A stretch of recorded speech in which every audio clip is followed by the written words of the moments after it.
कन्यापूजन कोणत्या दिवशी करायचं आहे? 1 तारखेला नवमीच्या दिवशी कन्यापूजन करायचंय.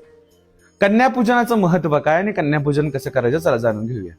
कुमारिका पूजन देखील असं म्हणलं जातं. अहिल्यानगर काळमाता तुळजाभवानी देवस्थान पोखर्डीवरनं मी तुम्हाला कुमारिका पूजन व कन्या पूजनाचं महत्व सांगत आहे आणि त्याचं विधी देखील वर्णन करत आहे. सर्वप्रथम कन्यापूजनाच्या दिवशी जर आपल्याला 9 कन्या मिळाल्या नाही, सर्वप्रथम 9 कन्या असाव्या, नाही भेटल्या तर आपल्याला 1 कन्याचं पूजन करायचं आहे.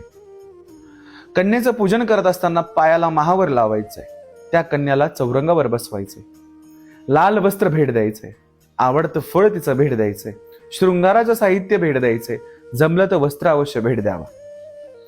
त्यानंतर आपल्या घरात जे काही छान बालभोग बनवलेला असेल, बालव्यंजन बनवलेलं असेल ते तिला देईल.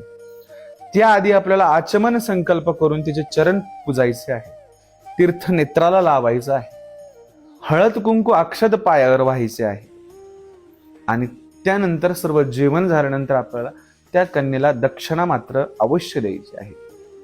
बाल स्वरूपातलं असलेलं मोह 1 रुपया दिला तरी समाधानी होत असतो. मोठ्या माणसाला लाखो रुपये कोटी रुपये दिले तरी शांत होत नाही किंवा त्याचं समाधान होत नाही. मित्रांनो, कन्यापूजनाचं महत्वच यासाठी आहे की जगदंबा तू बाल स्वरूपासारखं आमच्यावरती कृपा कर आणि एखाद्या बालकासारखी आमच्यावरती तू प्रसन्न हो.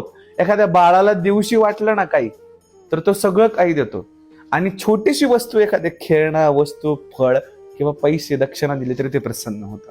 म्हणून या बालंबिका रूपात माता भगवतीला पूजायचं आहे आणि बाल स्वरूपाची पूजा केल्याने माता जगदंबा त्वरित प्रसन्न होते. ओम काले.